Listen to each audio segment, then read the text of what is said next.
இப்போது 39th question வந்து pattern பிரிண்டிங்னு சொல்லுவாங்க. இது யூஸ்வலி உங்களுக்கு இன்டர்வியூஸ்லாம் வரும். இந்த மாதிரி ஒரு பேட்டர்ன் உங்களுக்கு பிரிண்ட் ஆகிருக்கணும். உங்களுக்கு அவுட்புட்டில் வந்து இந்த மாதிரி ஒரு பேட்டர்ன் வரணும். ஓகேவா? இது யூஸ்வலி லூப் சர்ச் பண்ணுற மாதிரி தான் இருக்கும். அதெல்லாம் இன்னும் 2-3 months ஆகும் நீங்கள் கற்றுக்க. ஸோ அதுக்கு முன்னாடியே உங்களுக்கு ஒரு சின்ன ட்ரெய்லர் மாதிரி இதை கொடுக்குறோம். ஓகே, இதை வந்து நம்ம வந்து கன்சோல்லையும் பண்ண போகிறோம், உங்களுக்கு டிஸ்பிளேலையும் பண்ண போகிறோம். இதில் நீங்கள் மெயினாக என்ன கற்றுக்குவீங்கன்னு பார்த்தீங்கன்னா, எப்படி ஹெச்டாக்குள்ளே விஸ்டாக்குள்ளே டெக்ஸ்ட் வருது, இது இந்த இந்த திங்ஸ் எல்லாம் கொஞ்சம் கற்றுக்குவீங்க. அது முடிகிறப்போ உங்களுக்கே புரியும். ஓகே, ஸோ இங்கே என்ன பண்ணுறோன்னா, ஃபஸ்ட்டு சிஎல்ல இப்படி ஒன்று பிரிண்ட் பண்ணிடுறோம். நமக்கு அது ரொம்ப ஈஸி. உங்களுக்கே சிஎல் எப்படி பண்ணணும்னு தெரியும். ஒரு பட்டன் வச்சுருங்க, பட்டனுக்கு ஒரு பேர் கொடுத்துருங்க, பிரிண்ட் பேட்டர்ன் வச்சுக்கலாமா? இதை வச்சிட்டிங்கன்னா இதுக்குள்ளே நீங்கள் அந்த பேட்டர்னை பிரிண்ட் பண்ணுறதுக்கான கோட் எழுதலாம், which is very very simple. CL போட்டு ஃபஸ்ட்டு வந்து நமக்கு ஒரு 1 போட்டுக்கலாம். ஓகே, இதுக்கப்புறம் இன்னொரு சிஎல் போட்டு அதுக்குள்ளே வந்து 11 போட்டுக்கலாம். அதுக்கப்புறம் இன்னொரு சிஎல் போட்டு அதுக்குள்ளே 111 வச்சுக்கலாம். ஓகே, இன்னொரு சிஎல் போட்டு உங்களுக்கு வேணால் நீங்கள் ஸ்ட்ரிங்காக கூட கொடுத்துக்கலாம், 1 2 3 4ன்னு கொடுத்துக்கலாம். இன்னொரு சிஎல் போட்டு அதுக்குள்ளே 1 2 3 4 5 இப்படி வச்சுக்கலாம். இதில் எவ்வளோ கொடுத்துருக்காங்க? நிறைய கொடுத்துருக்காங்க. நாம் வந்து ஒரு 4ஓடு நிறுத்திக்கலாம். ஓகே, ஸோ தட் நமக்கு வந்து கொஞ்சம் குயிக்காக முடிஞ்சிடும். எப்படியும் எல்லாமே சேம் தாங்கிறது உங்களுக்கே தெரியும். இப்போ வந்து நான் இதை கொடுத்தேன்னு வச்சுக்கோங்களேன், இங்கே வந்து அந்த பேட்டர்ன் வரும். தெரியுதா? ஒரு ட்ரையாங்கிள் மாதிரி வருதா? அதனால தான் நான் குட்டியாகவும் நிறுத்திக்கிட்டேன். ரைட், இவ்வளோ தான். இதை வந்து நம்ம இப்போ இங்கேயும் வர வைக்க போகிறோம். நமக்கு வந்து அதே பேட்டர்ன் இங்கேயும் நமக்கு டிஸ்பிளே ஆகணும். ஸோ அதுக்கு என்ன பண்ணணும்னு உங்களுக்கே தெரியும். இந்த வி ஸ்டாக்குள்ளே நாம் என்ன பண்ணலாம்னா, நாம் ஒரு ஹெச் ஸ்டாக் வச்சுக்கலாம். ஏன் ஹெச் ஸ்டாக்னா, ஹெச் ஸ்டாக் இல்லாமல் டெக்ஸ்ட் 111 போட்டிங்கன்னா எல்லா ஒன்றும் கீழே கீழே தான் வரும். இப்போ நான் கொடுக்குற இந்த ஒரு டெக்ஸ்ட் வந்து எனக்கு இங்கே டிஸ்பிளே ஆயிரும். ஓகேவா? இப்போ நான் என்ன பண்ண போகிறேன்னா, ஹெச் ஸ்டாக்கு கீழே இன்னொரு ஹெச் ஸ்டாக் போட்டுக்க போகிறேன். இப்போ இந்த ஹெச் ஸ்டாக் எங்கே இருக்கும்? இந்த ஹெச் ஸ்டாக்கு கீழே தான் வரும். கரெக்டாக?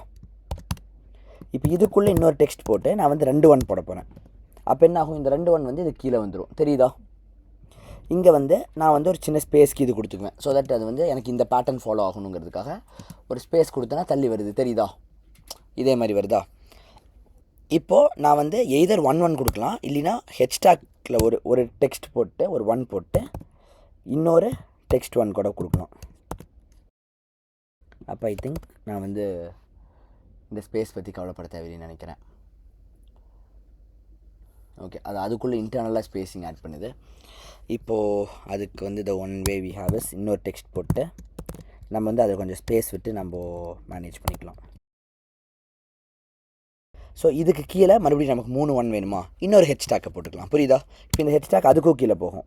இப்போ இதில் நம்ம என்ன பண்ணுவோன்னா, இன்னொரு டெக்ஸ்ட்டை காப்பி பண்ணி போட்டுருவோம். அவ்வளோதான். ஓகே, அதுக்கேற்ற மாதிரி இன்னொரு 2 ஸ்பேஸ் ஆட் பண்ணிக்குவோம். சாரி,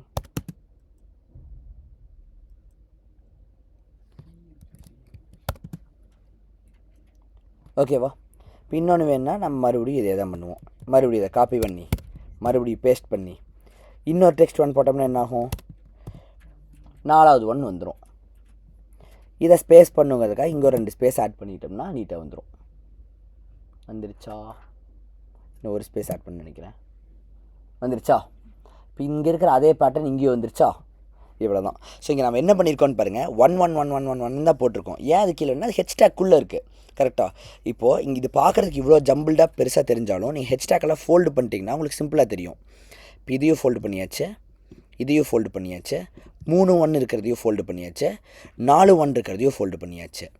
ஸோ பார்த்துக்கோங்க, இது வந்து உங்களுக்கு 1-1 இருக்கிறது, இது உங்களுக்கு 2-1 இருக்கிறது. கரெக்டாக? இது உங்களுக்கு 3-1 இருக்கிறது, இது உங்களுக்கு 4-1 இருக்கிறது. ஸோ இங்கே என்ன ஆகுதுன்ட்டு பாருங்கள், 1-1 இருக்கிறதுக்கு கீழே 2-1 வந்துடுது, 2-1 இருக்கிறதுக்கு கீழே 3-1 இருக்குது, 3-1 கீழே 4-1 இருக்குது. ஏன்னா இதில் வி ஸ்டாக்குள்ளே இருக்குது. வி ஸ்டாக்குள்ளே இருக்கிறதுல கீழே கீழே கீழே கீழே தான் வரும்.